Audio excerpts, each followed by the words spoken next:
again. Today I'm talking to Christos Kalaitzis, who has given birth to one of my very favorite products in the world right now, and that is cocktails in a can. So Christos, your company is called Opus. Tell me about the company and tell me where the idea came from in the first place. Yes, thank you so much for having me, Joanna. I really appreciate it. Again, my name is Christos. Opus is 100% handcrafted cocktail, and it comes in two different things. One is alcohol, and the other one is alcohol-free. With the alcohol, we make our own spirits from scratch. It's a 100% handcrafted cocktail in a can. Right now, we do have two cocktails. We have the aperitivo spirits as well as the gin and tonic. And with the alcohol-free, we are in more than 600 locations right now across Canada as we speak, and soon we're going to be available in the US as well. We are pretty much the very first ones in the market that we do alcohol-free, 100% handcrafted cocktails in a can with 0 calories, 0 sugar. We make our own spirits again from scratch. We make hydrosol. That means that we distill alcohol-free spirits. And the idea came from my background. So I'm behind the bars for a very, very long time. And with my other business called Speakeasy & Co., we do beverage research and development as well as innovation for some big brands in Canada and the US as well. And so I'm like, I do this for a whole bunch of people. That means that I can definitely do it for myself. And that's why and how we started Opus. So now you can't swing a cat now without hitting an alcohol-free beverage. It's become a huge deal. But I suspect that when you started looking at this, it wasn't quite as populated a marketplace. When exactly did you start playing around with the idea of creating alcohol-free cocktails? That's actually a very good question. So I've mentioned the alcohol-free movement and the alcohol-free kind of curiosity when I was still behind the bar a couple of years ago, and I saw lots of patrons saying that, hey man, can you please make my soda or my whatever this thing is look like a cocktail, put it in a proper glass with some guns and stuff, because they're going to make fun of me. And I'm like, yeah, sure. And that thing started happening pretty much every day. And I'm like, there is definitely a market here. And that's how and why I jumped into the alcohol-free stuff. And at the same time, me as Christos, I do have a complete different, let's say, relationship with alcohol. Because I develop beverages. I've been behind the bar pretty much most of my life. And people ask me, are you against alcohol? I'm not going to say I'm against alcohol, because alcohol, it's what brought me here so far, as well as coffee, back in the days when I was a barista before I even started dealing with alcoholic cocktails and stuff. But the alcohol-free movement, let's say, it's getting bigger and bigger just because people now understood that I can have a flavorful cocktail or a flavorful beverage that tastes like a cocktail, and I'm not obligated to drink a sugary pop, juice, or just water.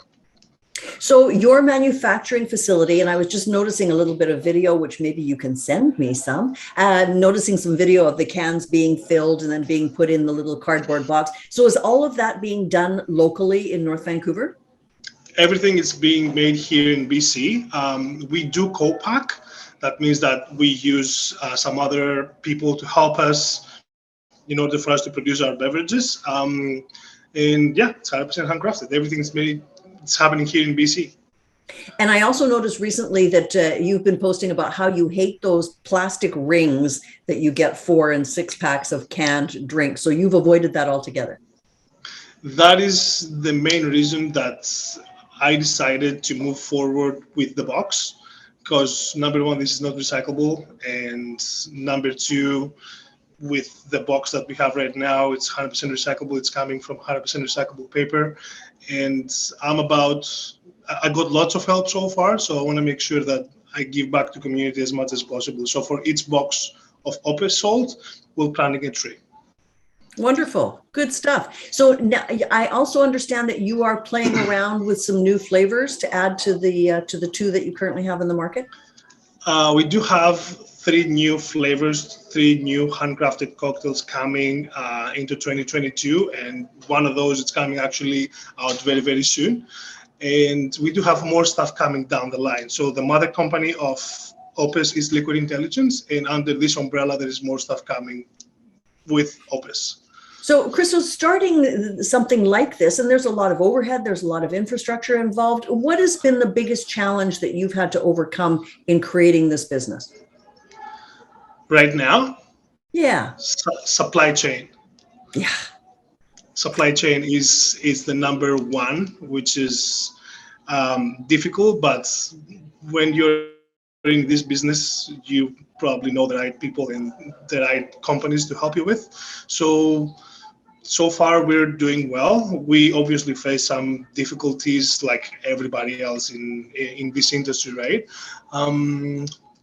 So number one is supply chain, and let's say number two is people that they don't really want to put the work in just because I'm not gonna be working full time. I have the CERB or I have the money that the government is giving me, and until this money runs out, I'm just gonna live my life. Right. So you've got the same challenges that many other small businesses do. I was just wondering if there was something particular to creating cocktails in a can that was problematic. But yeah, it sounds like supply chain, it's common to everybody these days. To be honest with you, no, we don't have any like big difficulties in order for you to in order for us to create our beverages. Obviously, we do research and development pretty much every single day for the next stuff that we're going to put together, and we're growing every single day. Wonderful. Are you making money yet?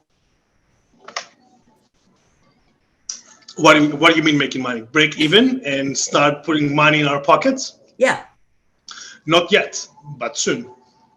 Okay. We're on track to do this in the first quarter of 2022.